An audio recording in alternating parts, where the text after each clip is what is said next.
काशी मांगलिक उपकारी है, तेने को स्वरूप जान। राग ते भई जो भक्ति, काय को नमाए स्तुति को उच्चारी है। धन्य धन्य तुम ही से काज सब आज भय, कर जोरी बारंबार वंदना हमारी है। मंगल कल्याण सुख ऐसो हम चाहत हैं, हो मेरी ऐसी दशा जैसी तुम धारी है। हो मेरी ऐसी दशा जैसी तुम धारी है। संतृप्त मानस शांत हो, जिनके गुणों के गान में वे वर्धमान महान, जिन विचरे हमारे प्राण। एक ऐसा छोटा सा देश जहां पर एक कबीला निवास करता था। जहां वह कबीला निवास करता था, वहां की मिट्टी, पानी, हवा, पूरा वातावरण इतना विकृत था कि वहां पे जो भी रहता था वह अपंग पैदा होता था। बचपन से ही या तो शारीरिक रूप से अपंग होता था या मानसिक रूप से अपंग पैदा होता था। आज तक कोई भी वहां पे संतान जो भी उत्पन्न हुई थी, एक भी संतान स्वस्थ उत्पन्न नहीं हुई थी। वह सभी संतानें विकलांग थी। मानसिक विकलांगता और शारीरिक विकलांगता दोनों विकलांगताओं से सहित होती थी। अचानक वहां पे एक बार कुछ लोग खोज के लिए गए कि कोई नई जगह खोजी जाए,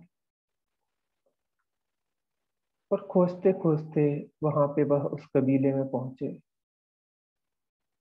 कबीले के लोगों ने उन्हें पकड़ लिया कि कुछ अजीबोगरीब प्रकार के मनुष्य यहाँ पे आए हैं, जो कि हमसे बिल्कुल भी मेल नहीं खाते हैं। ना तो हमारे जैसे शरीर है इनके, ना इनकी हम जैसी बुद्धि है। अवश्य ही ये विकलांग और हीन बुद्धि है। इन मनुष्यों को रहने के लिए कोई भी स्थान नहीं है।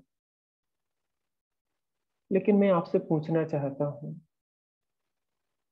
कि वह कबीले वाले शारीरिक और मानसिक विकलांग हैं, कि जो दूर देश के आए हुए सभ्य लोग हैं, जो जिनके पूरे अंग विकसित हैं, व्यवस्थित हैं, वह विकलांग हैं। लेकिन उन कबीले वालों को तो वह सभ्य, शिष्ट और समस्त अंग जिनके सही हैं, वह विकलांग भाषित होते हैं। उसका कारण क्या है?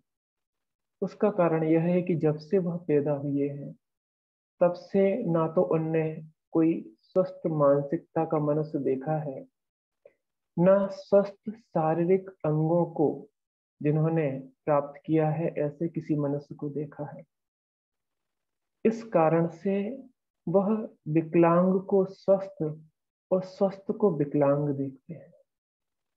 आज की मानवता, मनुष्यता इसी दौर से गुजर रही है,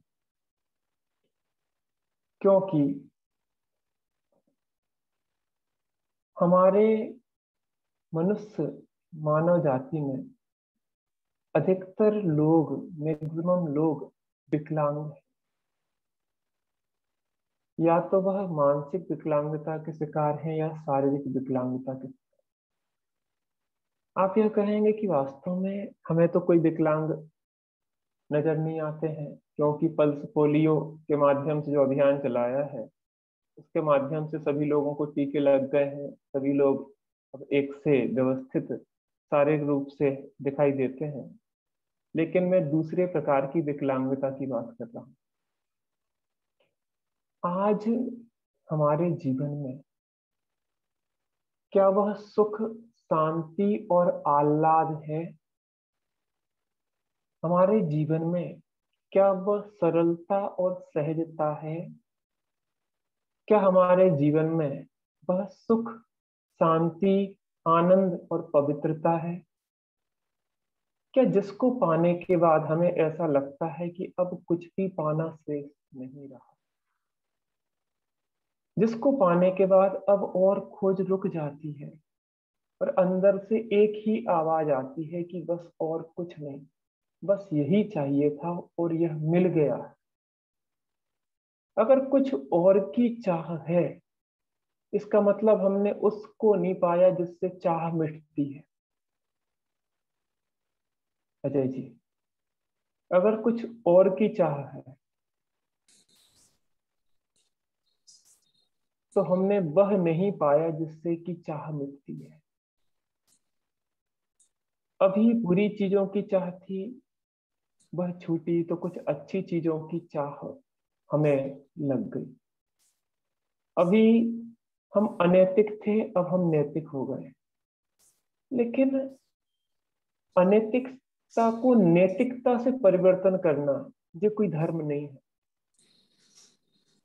प्रारंभिक भूमिका में यद्यपि अनैतिकता को नैतिक नैतिकता को अनैतिकता की अपेक्षा भला कहा जाएगा, जी, लेकिन जो नैतिकता में ही अटक जाता है वह वास्तव में उस धर्म को प्राप्त नहीं करता है जो परम शांति रूप है, परम आह्लाद रूप है, परम प्रमोद रूप है।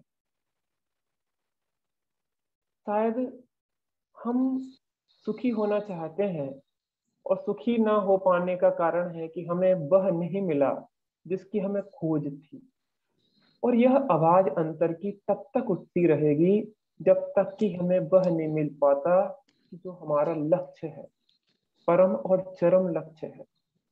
इसलिए जीवन में निरंतर तब तक खोज करते रहना कि जब तक अंतर से यह आवाज ना उठने लग जाए कि बस यही चाहिए है और कुछ नहीं चाहिए। जीवन में पाने योग्य हमने पा लिया है,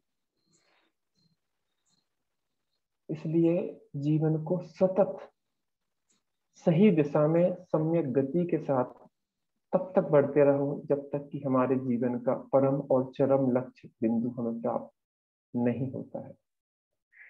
अपन यहाँ पे लघु जैन सिद्धांत प्रवेशिका के माध्यम से चर्चा कर रहे हैं। जब तक हमें इस विश्व व्यवस्था में, इस वस्तु व्यवस्था में कुछ भी फेरफार करने की बुद्धि चलती रहेगी, तब तक हमारे जीवन में सुख और शांति का प्रादुर्भाव नहीं होगा। देखिए, हम अन्य किसी का तो कुछ कर ही नहीं सकते, हम अन्य किसी का तो कुछ कर ही नहीं सकते, लेकिन अपने भी अंदर कुछ फेरबदल नहीं कर सकते। ध्यान से समझना इस बात को। ऐसा समझें कि हम अपनी माँ को नहीं बदल सकते, हम अपनी बहन को नहीं बदल सकते, हम अपने पिता को नहीं बदल सकते, हम अपने पड़ोसी को नहीं बदल सकते। उनको सही समझ में आता है कि इन सबको नहीं बदला जा सकता, सब अपने अपने अनुसार चलते हैं, हम कितना ही प्रयत्न करते हैं, लेकिन हम इनको किसी को नहीं बदल सकते। लेकिन हम इस शरीर को तो बदल सकते,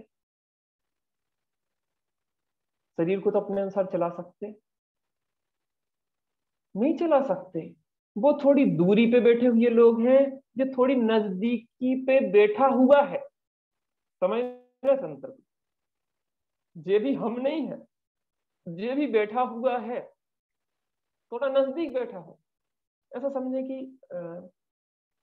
अजय जी, आप यात्रा कर रहे थे, ठीक है ना, यात्रा कर रहे थे जी, और आप जी, यात्रा में आपके बगल में एक महिला आके बैठ गई। टिकट चेकर ने कहा कि भाई साहब आप अपने दोनों लोगों की टिकट दिखाइए। आपने कहा कि दो लोग क्या, मैं तो अकेला हूं। अकेला, जो बगल में आपकी महिला बैठी है ना, तो आपने कहा कि भाई साहब मेरे बगल में बैठी है, उससे क्या मतलब? नहीं, आपके बगल में बैठी है तो आपकी पत्नी है ना, है कि नहीं? आपकी पत्नी है कि नहीं जो बगल में बैठी? नहीं है। नहीं, क्यों? आपके बगल में तो बैठी है। आपका उससे कोई संबंध है कि नहीं है? वो भी एक यात्री हैं और हम भी एक यात्री। चलो, उसके पास दो तीन बच्चे थे, तो एक बच्चा आपकी गोदी में बिठा दिया, भीड़ थी ज्यादा, तो वो जो बच्चा आपकी गोदी में बिठा दिया, वो बच्चा तो आपका हो गया ना। नहीं, वो भी नहीं हुआ, कुछ समय के लिए बैठा है।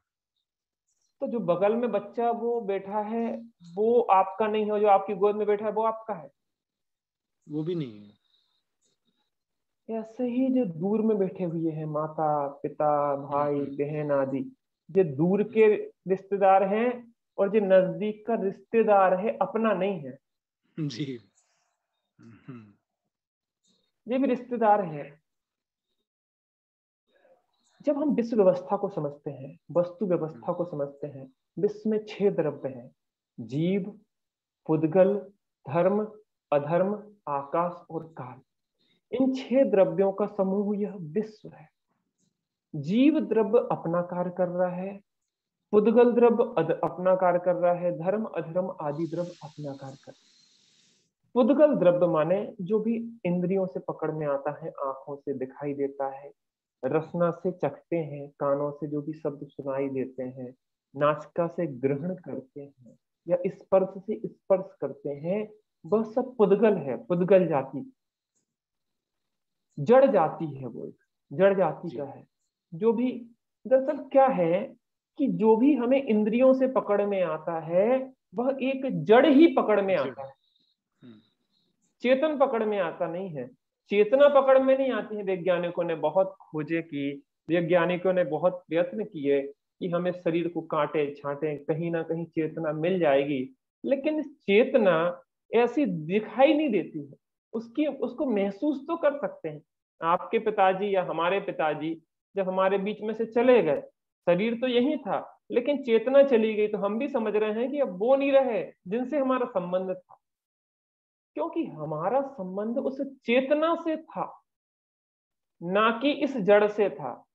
इस जड़ में रह तो रहा था, इस पुद्गल के शरीर के संयोग में रह तो रही थी वह चेतना, लेकिन वो चेतना कहीं भिन्न थी।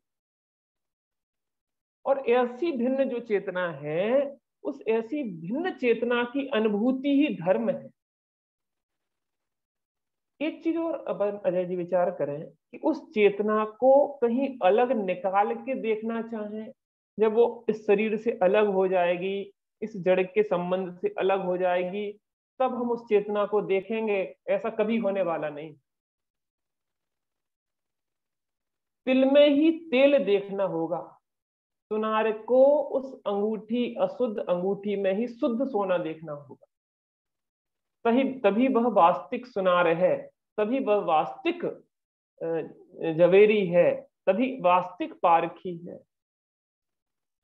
मिले हुए दूध और पानी में देखना होगा कि इसमें कितना पानी है और कितना दूध है। हंस कहने लग जाए कि दूध अलग करो और पानी अलग करो, वो भाई साहब हंस नहीं होगा, वो कोई बगला होगा। ऐसे ही इन मिली हुई सब चीजों में, यहाँ 6 द्रव्य बताए जा रहे हैं। इन 6 द्रव्यों को बताने का औचित्य यही है कि इन सब मिली हुई चीजों में हम अपनी खोज कर सके। पर से हमारा कोई संबंध नहीं है, लेकिन जो अपने नजदीक में बैठा हुआ है, इस जड़ शरीर से भी अपना संबंध नहीं है। तो जब हमने विश्व का स्वरूप जाना कि 6 द्रव्यों के समूह को विश्व कहते हैं, इस विश्व में जीव, पुद्गल, धर्म, अधर्म, आकाश और काल, यह 6 द्रव्य हैं। इन सब की अपनी स्वतंत्र सत्ता है, इनका स्वतंत्र परिणमन है, इनके अपने द्रव्य, गुण और पर्याय अलग है। तो अपन ने देखा था प्रश्न की द्रव्य किसे कहते हैं। द्रव्य, 6 द्रव्य होते ना, विश्व किसे कहते हैं? 6 द्रव्यों के समूह को विश्व कहते हैं। फिर प्रश्न खड़ा हुआ, द्रव्य किसे कहते हैं? तो कहते हैं गुणों के समूह को द्रव्य कहते हैं। इसमें अनंत गुण बसते हैं, रहते हैं, वह क्या है? द्रव्य है। इस शरीर रूपी पुद्गल में, जड़ में भी अनंत गुण गुण बस रहे हैं, हमारी चेतना में भी अनंत गुण बस रहे हैं, लेकिन हमारी चेतना के अनंत गुण अलग हैं और इस जड़ के अनंत गुण अलग हैं। देखो, किसी भी वस्तु का अभाव नहीं होता इस विश्व में।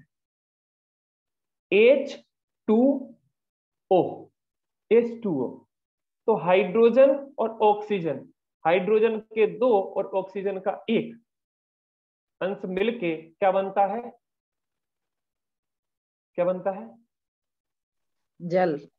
जल बनता पानी, है। जल बन जाता पानी है। बना, जल बना। अब जल फिर से सूख गया तो जल का अभाव हो गया ना। तो जल की जिन वस्तुओं से मिलके बना था, हाइड्रोजन के 2 और ऑक्सीजन का 1 जो परमाणु था, तो क्या उसकी सत्ता का नाश हो गया ना? हाइड्रोजन का नाश हो गया और ऑक्सीजन का नाश हो गया पानी के जलने से। अपने अपने अस्तित्व में है वो। नहीं हुआ जी बात माने उस मिली हुई सत्ता में भी दोनों अलग अलग थे। पहले भिन्न भिन्न थे, अब दोनों अभी एक साथ रहने से वह जल के रूप में हमें भासित हो रहे थे। अब फिर से जल फिर पुनः हाइड्रोजन और ऑक्सीजन में परिणत हो गया। इसका मतलब है कि बदलता रहता है कुछ, और बदलते हुए भी नहीं बदलता है। अजय जी, पर ये हुआ कि वो मिलके भी एक नहीं हुए थे। बहुत बढ़िया, मिलके भी एक नहीं हुए हैं, और उस समय भी अपनी अपनी सत्ता को भिन्न भिन्न ही लिए हुए थे।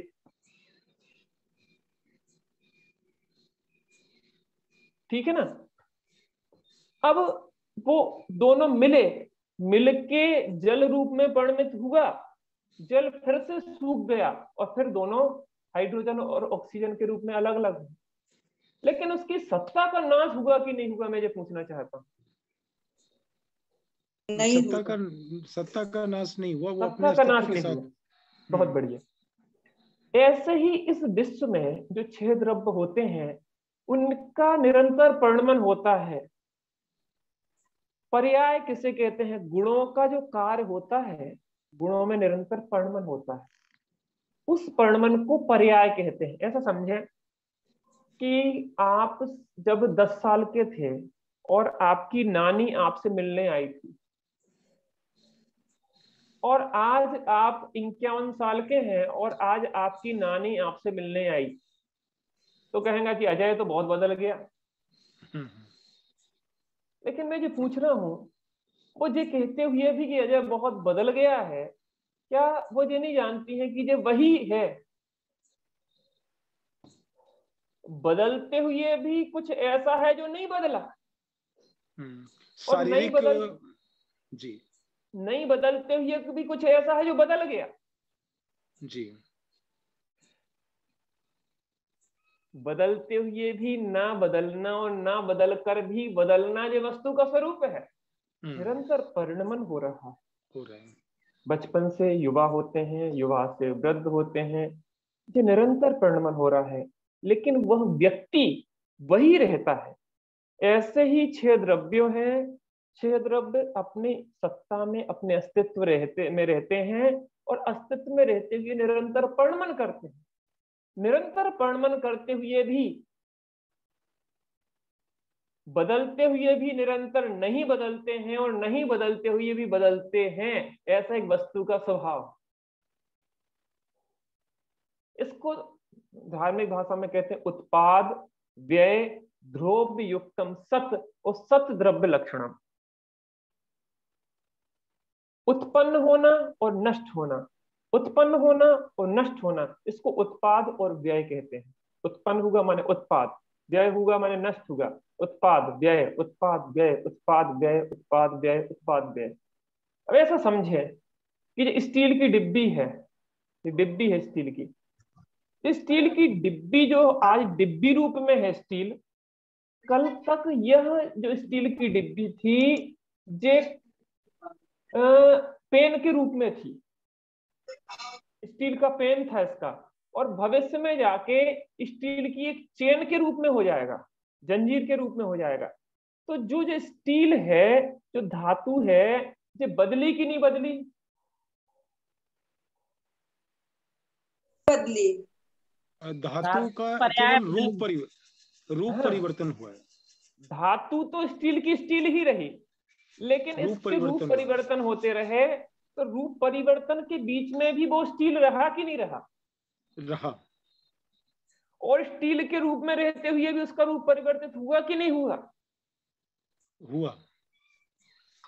ये समझो कि जैसे सोने की एक डिगली है, मान लो सोने की डिगली है, आज डिगली रूप में है, कर उसकी अंगूठी बनवा दी, परसों उसका हार बनवा दिया, नरसों उसकी करधन बनवा दी। पहनने के एंगल तो बदल रहे हैं, क्योंकि अंगूठी को गले में नहीं पहना जा सकता, और चेन को उंगली में नहीं पहना जा सकता, और कान के को कमर में नहीं पहना जा सकता। अंतर है, परिवर्तन है, लेकिन परिवर्तन होते हुए भी सोना वही है कि अन्य है? सोना वही है। और सोना वही रहते हुए भी अन्य रूप भी हुआ कि नहीं हुआ? हुआ, रूप परिवर्तन हुआ, पर्याय बदल गया। तो यहाँ कहते हैं कि जो द्रव्य है वो गुण पर्याय रूप है। गुण नित्य स्थिर रहते हैं और पर्याय निरंतर बदलती रहती। अब ऐसा समझें, आज जो जीव है, आज वो मनुष्य है, वो मनुष्य यहां से मरा, वो देव हो गया। देव वहां से मरा, वो त्रियंच अर्थात एक घोड़ा बन गया। वो वहां से मरा और एक नारकी हो गया। 4 गति होती ना, मनुष्य, त्रियंच, देव और नारकी, अलग अलग गति। एक ही व्यक्ति वो निरंतर बदल रहा है। एक ही जीव निरंतर अनेक अवस्थाओं रूप परिणमित हो रहा है, लेकिन अनेक अवस्थाओं रूप परिणमित होते हुए भी वही है कि कोई दूसरा है? वही है। वही है, बदल रही है, पर्याय बदल रही है। वही रहते हुए भी अवस्थाएं बदल रही कि नहीं बदल रही? बदल रही है। स्थिर रह के भी परिणमनशील है, और परिणमित होते हुए भी स्थिर है। ये वस्तु का स्वभाव है। आपने जो बताया साहब, उससे बड़ी अच्छी चीज निकल के आ गई है। एक तो इससे ये पता चल रहा है कि वस्तु नित्य भी है और अनित्य भी है, बदलती भी है और नहीं भी बदलती है। और ये जैन धर्म का अनेकांत बता दिया आपने इन उदाहरणों से। माने तो दोनों स्वीकार करना पड़ेगा, दोनों अंश स्वीकार करना पड़ेंगे, क्योंकि वस्तु उत्पाद व्यय और ध्रुव युक्त है। सत्य जो सत्ता है, वो सत्ता उत्पाद व्यय और ध्रुव तीनों मय है। उत्पाद और व्यय को हटाया नहीं जा सकता, परिणमन को हटाया नहीं जा सकता। बिना परिणमन के कोई भी वस्तु एक क्षण भी रहती नहीं है। और परिणमन करते हुए भी वस्तु अपने मूल द्रव्य को छोड़ती नहीं है। आपके पिताजी यहां से गए तो मर गए कि नहीं मरे? अजय जी, हाँ, शरीर रूप में तो नहीं रहे। नहीं रहे। नहीं मरे अर्थात देह परिवर्तन होते हुए भी, पर्याय में परिणमन होते हुए भी कुछ ऐसा है कि नहीं है कि वो अभी सत्ता है? अभी सत्ता है। चलिए, आपने अपने पिताजी को मुखाग्नि दी थी कि नहीं दी थी? दी थी। दी थी। तो पिताजी जो हैं, पिताजी की आत्मा तो चली गई, तो दूसरी देह में चली गई, मान लो देव गति में चली गई, देव बन गई, वो चली गई। लेकिन जिस शरीर को जलाया था, जिस जड़ को, जिस पुद्गल को जलाया था, वो पुद्गल है कि नहीं है, मैं ये पूछना चाहता हूँ। पुद्गल है। कहाँ है? वो शरीर तो राख हो गया था। हाँ जी। तो फिर कहाँ है वो? राख रूप में है। अजय जी, कहाँ है? अब जैसे अस्थियां विसर्जित कर दी थी, तो वो नदी में, इलाहाबाद के संगम में कुछ अंश जहाँ अंतिम संस्कार किया वहां बच गया होगा, वहां उसमें बाकी पुद्गल के साथ मिश्रित हो गया होगा, लेकिन है वो भी अपने अस्तित्व में। एक वो सुनते ना गाना, क्योंकि वो मिट्टी थी, पानी थी, उसमें हवा था, शरीर, इन सारी चीजों से 72% तो शरीर में पानी होता है, तो वो पानी पानी में उड़ गया। मिट्टी थी, ठोस चीजें थी, और रात में बदल गई, और जो मैं हवा ये थी। कह रहा हूँ, सुनिए, एक गाना सुना है ना, दुनिया से जाने वाले जाने चले जाते हैं कहाँ, कोई ढूंढो नहीं कदमों के हैं निशान। दुनिया से जाने वाले जाने कहाँ चले जाते हैं, उन्हें कहीं चले जाते हैं, सत्ता का अभाव नहीं होता, इसका मतलब ये हुआ। कहीं चले तो जाते हैं लेकिन लुप्त हो जाते हैं, खत्म हो जाते हैं, ये बात तो फिल्मी गाने वाले भी जानते हैं।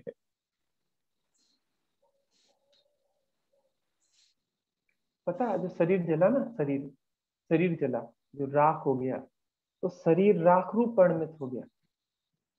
तो शरीर जो शरीर रूप था पुद्गल, अब वो राख रूप हुआ कि नहीं हुआ? हो गया। राख भी धूल बन के,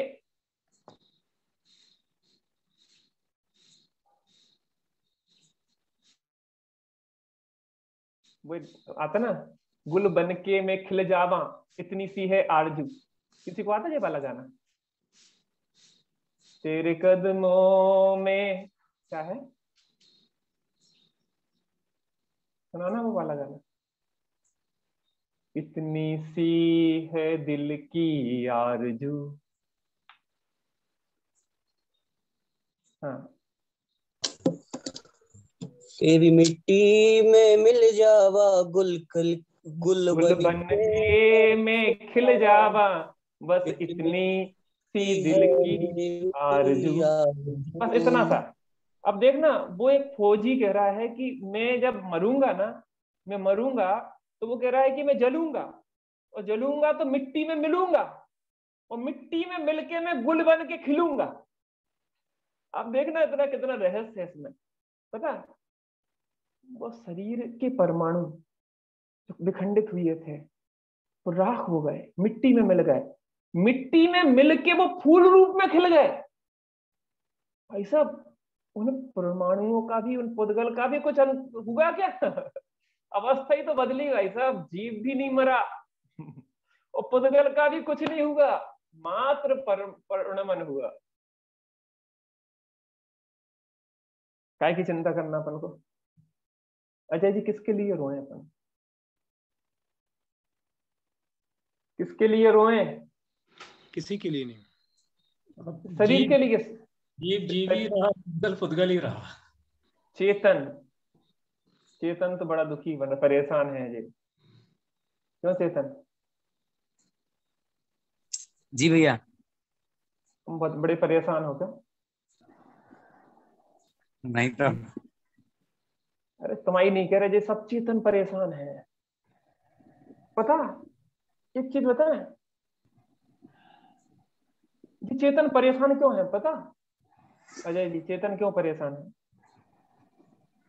शरीर के धर्मों में उलझ गए। इस चेतन की स्थिति उस कुत्ते जैसी है जो बैलगाड़ी के आगे आगे चल रहा है, और इसको ये भ्रम हो रहा है कि इस बैलगाड़ी को मैं चला रहा हूं। वो राइट मुड़ता है तो बैलगाड़ी भी राइट मुड़ जाती है, वो लेफ्ट मुड़ता है तो बैलगाड़ी भी लेफ्ट मुड़ जाती है, फिर राइट मुड़ता है तो फिर बैलगाड़ी राइट मुड़ती है, वो लेफ्ट मुड़ता है तो बैलगाड़ी राइट मुड़ जाती है। अब वो भोंकता है। कौन भोंकता है? कौन भोंकता है? कुत्ता। कुत्ता इसलिए भोंकता, क्यों भोंकता है भाई साहब? कुत्ते से हमने पूछा, भाई साहब आपको परेशानी क्या है? कि भाई साहब, क्या अभी तक तो बैलगाड़ी मेरे हिसाब से चल रही थी, लेकिन अब मेरे हिसाब से बैलगाड़ी नहीं चल रही है। सत्यपाल जी, ये बैलगाड़ी कुत्ते के हिसाब से चल रही थी कि नहीं चल रही थी?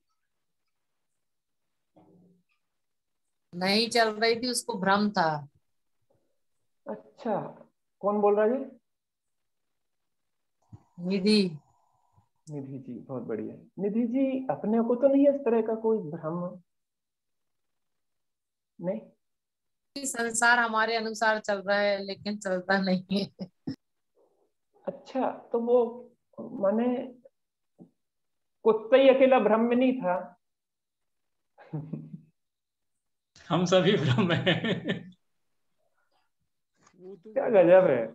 बैलगाड़ी जो चला रहा था उसने जब उसको डंडा से मारा और जब वो बाहर निकला तो पता चला कि बैलगाड़ी बैल खींच रहे हैं और इसको भ्रम था कि मैं ही खींच रहा हूँ। अच्छा, एक चीज बताओ और थोड़ी गहराई में जाए अगर अपन, जी वो बैल भी जो खींच रहे हैं जी। और ये वास्तव में खींच किसको रहे हैं? वो खुद चल रहे हैं कि बैलगाड़ी को चला रहे हैं? वो खुद चल रहे हैं। वास्तव में जो शरीर की बैलगाड़ी खुद चल रही है, और इस कुत्ते को जो भ्रम हो जाता है कि मैं चला रहा हूं। भाई साहब, 50 साल हो गए मैंने एक गोली नहीं खाई दवाई, लेकिन 51वें साल में इतनी सारी दवाइयों की दुकान खाना पड़ रही है आपको। ये क्या हो गया? 51वें साल में ये कौन सा एकदम से आ गया? इसका मतलब ये था कि 50 साल तक भी आपके शरीर को स्वस्थ रखने से आप स्वस्थ नहीं थे। भाई साहब, मैं एक्सरसाइज करता हूँ रोज 2 घंटे, दौड़ लगाता हूँ 10 किलोमीटर, और मैं प्राणायाम योगा और ये और वो मैं बहुत कुछ करता हूँ। बाबा रामदेव की तो आजकल ऐसे भक्त हो गए कि भगवान की भक्ति कम और बाबा रामदेव की भक्ति ज्यादा होने लगी। भाई साहब, 2 घंटे में बाबा रामदेव के साथ बिताता हूँ, भाई साहब ऐसी स्फूर्ति आ जाती है कि बिल्कुल मजा आ जाता वो तो बल्कि है। बाप 100% शरीर बना देते हैं। चेतना तो कहीं उड़ जाती है, वो व्यक्ति मान लेता है कि अब शरीर ही सब कुछ है। मैं ये कह रहा हूँ, शरीर भी अपने बनाने से बनता कि नहीं बनता? खूब योगा प्राणायाम सब कुछ करने के बाद भी शरीर में जो विकृति आना है, गामा पहलवान की स्थिति वो बनी कि मक्खी नहीं भगा पाए। इसका मतलब शरीर भी अपने बनाने से नहीं बना। ये पुद्गल का परमन है, जिस रूप में होना था हुआ है, कोई कुछ नहीं कर सकता। माओ को शिकायत रहती कि हम इस बच्चे को इतना खिलाते हैं, इतना खिलाते हैं, इतना खिलाते हैं, फिर भी ये मोटा नहीं होता। प्रीति जी, आपको तो नहीं शिकायत है ऐसी कि आप बच्चे को खूब खिलाते पिलाते, लेकिन फिर भी ये तो बिल्कुल ज्यों का त्यों बना रहता है, इसको जितना चाहे खिलाओ। जो कम खाता वो मोटा है, जो ज्यादा खाता वो दुबला है। बताओ कौन परिणमन कर रहा है? ये एक बहुत, यानी कि जी 6 द्रव्यों की व्यवस्था, विश्व व्यवस्था, जी पुद्गल की व्यवस्था, इन सबको समझने से थोड़ा सा जीवन में सोच का परिवर्तन तो आ जाए। क्या कर रहे हैं हम? चेतन परिणति अपने अपने में होती है, अनुकूल कहें प्रतिकूल कहें, यह झूठी मन की वृत्ति है। ऐसा लगता कि नहीं लगता मुझे? लगता है। ऐसा भाव भाषण। आज मेरी अजय जी से लगभग 1 घंटे चर्चा हुई। अजय जी से मैंने कहा कि देखो भाई साहब, आपकी रुचि और आपकी चीजें देख के ऐसा लगता है कि इस नैतिक अनैतिकता के स्तर से आप नैतिकता के स्तर पे आ गए हैं, लेकिन एक और स्तर है, इससे और आगे बढ़ने का हम सब प्रयत्न करें। जो धार्मिक स्थिति है उसको पाए। अनैतिकता को नैतिकता से तो पलटा है, लेकिन धर्म अभी भी नहीं हुआ। और सुख शांति आनंद निराकुलता तब होती है जब हमारे जीवन में धर्म का प्रादुर्भाव। और धर्म का प्रादुर्भाव तब होता है जब हमें वस्तु व्यवस्था, वस्तु स्वतंत्रता दिखाई देती है। द्रव्य, गुण और पर्याय, प्रत्येक द्रव्य की स्वतंत्रता, प्रत्येक गुण की स्वतंत्रता और प्रत्येक पर्याय की स्वतंत्रता। अजय जी, एक प्रश्न है साहब, मतलब कि मुझे कैसे समझ आया कि मेरे जीवन में धर्म प्रारंभ हो गया है?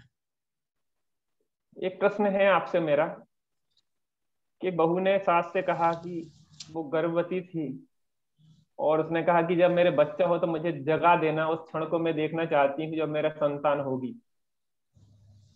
तो निधि जी, फिर सास को तो आपको अलार्म भरवा के जगाना पड़ेगा कि आप बता देना थोड़ा सा हमें बच्चा हो। समय अनुभूति होगी उसी समय स्वयं मालूम चलेगा इस बात का। स्वयं निर्णय होगा। धर्म का प्रारंभ एक विशिष्ट आत्मानुभूति से होता है, निर्विकल्प अनुभूति से होता है, एक विजातीय स्वाद होता है जो विषयों के स्वाद से भिन्न है, निर्विकल्प स्वसंवेदनमय है, परम आह्लाद रूप है, उस जाति का हमने स्वाद आज तक प्राप्त किया ही नहीं है। और हमारा परम और चरम लक्ष्य वही होना चाहिए। कहीं भी अटके अजय जी हम